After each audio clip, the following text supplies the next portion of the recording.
Many museums in North America and Europe display examples of ball-headed war clubs, a type of weapon unique to the natives of North America.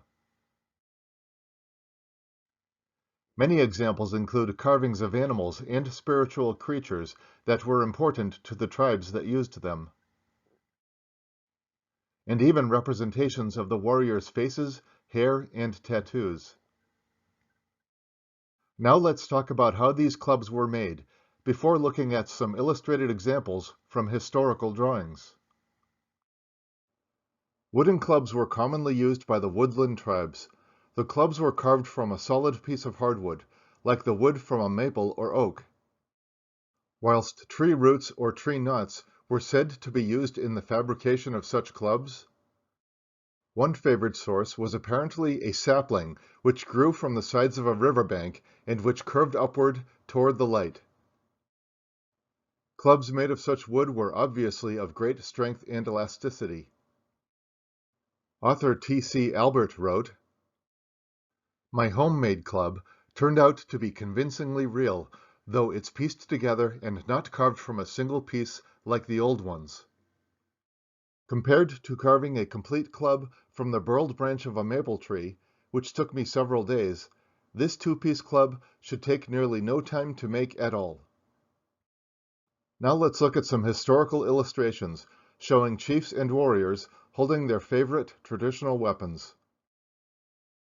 The book Native American Weapons describes the subject of this illustration as the Mohawk leader, Etau Ocoam, whose portrait was painted in London in 1710. He is carrying a finely carved ball-headed club, which, from earliest times, was much favored by the Iroquois and other woodland tribes. In 1915, author Alanson Skinner described him as a Mohican Indian chief from the Hudson River below Albany. Note the war club, the shape of which is common in his region, the thunderbirds painted or tattooed on his face, and his belt embroidered with dyed deer's hair. His totem, the tortoise, is at his feet. This man and the three Mohawk chiefs shown following formed a part which visited England in 1709. Another illustration is described in the 1974 book, The World of the American Indian. With manner befitting the name, an Iroquois, terrifying man in Algonquin, scowls from a 1787 engraving.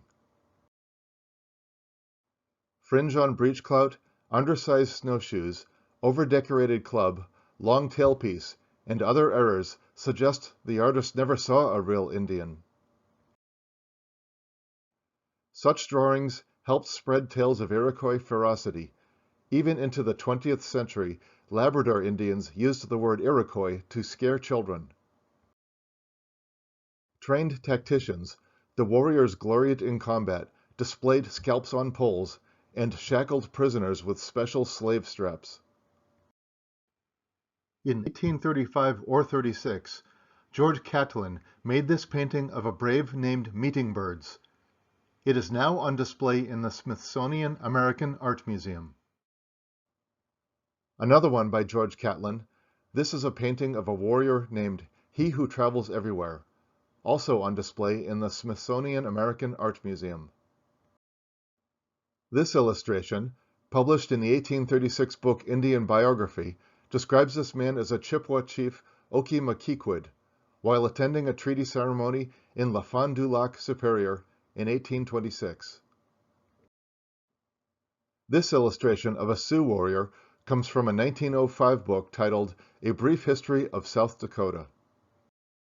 In 1775, the enterprising Oglala branch of the Teton Sioux had penetrated as far as the Black Hills, where they paid their compliments to the Kiowas, and before the end of the 18th century had driven them away and settled in their territory.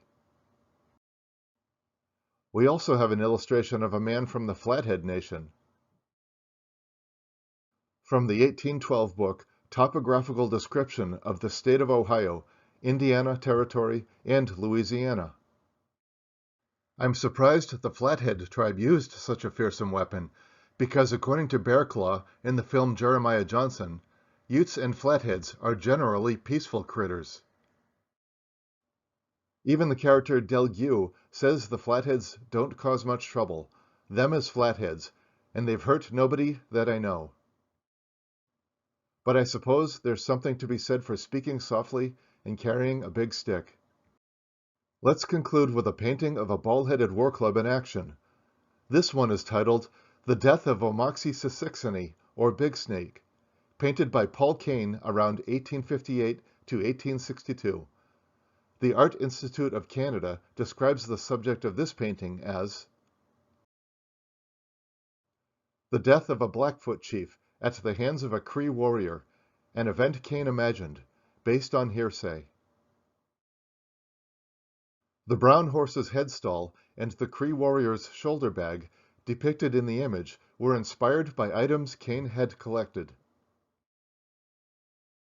If this really happened as depicted, unfortunately for the Blackfoot chief, the long attack beat the big heavy swing. Maybe that explains why ball-headed war clubs were soon replaced by rifles and metal tomahawks, but they're still beautiful examples of a traditional Native American weapon. Thank you for watching.